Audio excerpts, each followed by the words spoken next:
आनंद धाम वृंदावन के पीठाधीश्वर रितेश्वर महाराज ग्वालियर में अल्प प्रवास पर पहुंचे। इस दौरान वह मध्य प्रदेश विधानसभा अध्यक्ष नरेंद्र सिंह तोमर के शासकीय आवास पर पहुंचे, जहां विधानसभा अध्यक्ष के परिवार ने उनका आत्मीय स्वागत किया। इस दौरान मीडिया से चर्चा करते हुए रितेश्वर महाराज ने राहुल गांधी, संविधान में संशोधन की आवश्यकता और पॉक्स सहित अन्य मुद्दों पर अपना विचार रखा। वियो संघ प्रमुख मोहन भागवत के हिंदू राष्ट्र घोषित करने की कोई आवश्यकता न होने के बयान और दूसरी ओर धीरेन्द्र शास्त्री की हिंदू राष्ट्र घोषित करने की मांग से जुड़े सवाल पर रितेश्वर महाराज ने कहा कि संघ प्रमुख ने जो बात कही है, उन्होंने अपने संघ की तरफ से कहा है। संत जो अपनी पदयात्रा कर रहे हैं वह उनकी भावना है, और भी जो ऋषि मुनि अन्य लोकतांत्रिक दल के लोग कह रहे हैं वह उनकी अपनी भावना है। मेरे मत से भारत में जब तक शिक्षा में सनातन और आधुनिक विज्ञान का समन्वय करके कक्षा 1 से लेकर 10 तक एक ही छत के नीचे सारे विद्यार्थियों को नहीं पढ़ाया जाएगा, तब तक हिंदू राष्ट्र एक परिकल्पना है। राष्ट्र की पढ़ाई, राष्ट्रवाद की पढ़ाई और सच्चे धर्म अर्थात आध्यात्म की पढ़ाई नहीं कराई जाएगी, तब तक इस भारत का सारा विकास विनाश की तरफ ही जाएगा, क्योंकि आपका यह एक्सटर्नल विकास आपका विनाश ही कर देगा। आपका आंतरिक विकास होना बहुत जरूरी है, और वह आध्यात्मिक विकास शिक्षा के माध्यम से ही होगा, और शिक्षा का माध्यम सिर्फ सरकार होती है। यदि सरकार नहीं कर रही है तो जनता को खुलकर बोलना चाहिए। पिछले 15 सालों में लगातार इस देश में मैकुले को लेकर विरोध में बोला जा रहा है, इसलिए मैंने सनातन विश्वविद्यालय की आवश्यकता पर जोर दिया है। जल्द इसकी शुरुआत भी करने जा रहे हैं। मोदी जी ने भी कहा है कि अगले 10 सालों में मैकुले को हम भारत में जड़ उखाड़ देंगे। 2201 रितेश्वर महाराज, पीठाधीश्वर आनंद धाम वृंदावन। वियो रितेश्वर महाराज ने संविधान में परिवर्तन को बहुत जरूरी बताया है। उन्होंने कहा कि संविधान में थोड़ा बहुत नहीं, बहुत परिवर्तन की जरूरत है। भारत के प्रत्येक नागरिक के लिए जो मौलिक अधिकार है, उनका एक जैसा विधान होना चाहिए। क्रिमिनल तो एक जैसा है, लेकिन जब हम जमीनों पर, धार्मिक अधिकारों पर, विवाहों पर बात करते हैं, तब यहाँ अलग अलग विधान हो जाते हैं। संविधान में सभी नियम एक जैसे होने चाहिए, इसकी मांग भी अब उठ रही है, जिसे कॉमन सिविल कोड कहा जाता है। यदि यह आता है तो डेमोग्राफी जरूर बदलेगी। मोदी जी ने भी लाल किले के प्राचीर से कहा है कि भारत की डेमोग्राफी बदल रही है। अगर हमारे पास संविधान होता तो इस तरह की दिल्ली घुसपैठ नहीं होती। हम लचक कानून के कारण इस देश को एक रखने में असफल हो रहे हैं। भारतीय अनुच्छेद में इतने छेद हैं जहां बचने के बहुत रास्ते हैं। आप कुछ भी करो, आप बच जाते हो। दुबई और सिंगापुर में क्यों नहीं होता? क्योंकि यहाँ कठोर कानून है। हमें भी कठोर कानून की मांग करना चाहिए, वरना भारत को बचाना बहुत कठिन है। भारत के टुकड़े होना भी निश्चित है।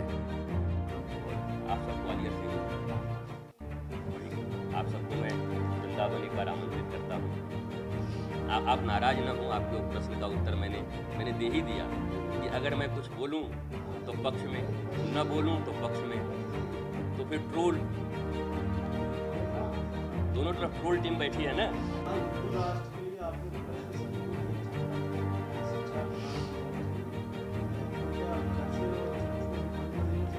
नहीं, मदरसे को बंद करने के लिए, मैं चर्च को बंद करने के लिए मैं क्यों कहूँगा, और मैं मस्जिद बंद करने के लिए क्यों कहूँगा? मैं ये कह रहा हूँ कि आप सभी जो भी शिक्षण संस्थाएं हैं, आप एक 10,000 आदमियों का एक समूह होगा, और वो बताएगा हमारा समाज है और हम अपने बच्चों को जो चाहें वो पढ़ाएं। और अब आप छोटे छोटे स्कूल बना रहे हैं और पढ़ाएं क्या?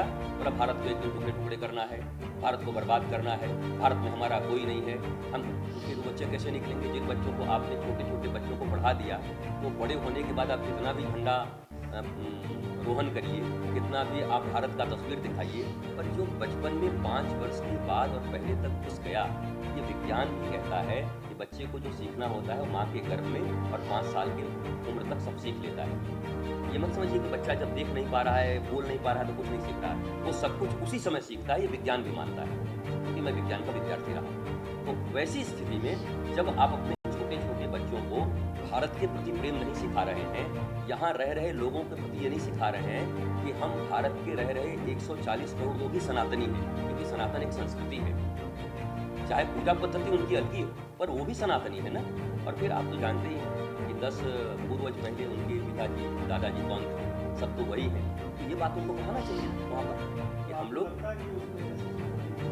नहीं पढ़ाई जाती ना। अगर पढ़ाई जाती तो ऐसा कैसे होता? आसाम में आप देख रहे हैं, आसाम के चीफ मिनिस्टर ने इसके लिए कुछ काम किया है। हमारे योगी आदित्यनाथ जी भी काम कर रहे हैं। यहाँ भी कुछ हो रहा है कि नहीं मुझे पता नहीं, मैं पता करूँगा। मध्य प्रदेश 2 दिन के बाद आया, देखूंगा। तो जो सत्य है, सत्य डंके की चोट पर कहना चाहिए, और असत्य के साथ खड़ा नहीं होना चाहिए। संघ के प्रमुख ने जो बात कही उन्होंने अपने संगठन की तरफ से कहा है। संघ जो अपनी पदयात्रा कर रहे हैं वो उनकी भावना है, और भी ऋषि मुनि अन्य लोकतांत्रिक दल के जो लोग कहते हैं उनकी भावना है। मेरे मत से भारत में जब तक शिक्षा में सनातन और आधुनिक विज्ञान का समन्वय करके कक्षा 1 से लेकर 10 तक एक ही छत के नीचे अगर सारे विद्यार्थियों को नहीं पढ़ाया गया, राष्ट्र की पढ़ाई, राष्ट्रवाद की पढ़ाई और सच्चे धर्म अर्थात आध्यात्म की पढ़ाई कि मैं कौन, तब तक इस भारत का सारा विकास विनाश की तरफ ही जाएगा। क्योंकि आपका ये एक्सटर्नल विकास एक दिन आपका विनाश कर ही देगा। आपका आंतरिक विकास होना जरूरी है, और वो आध्यात्मिक विकास शिक्षा के माध्यम से होगा।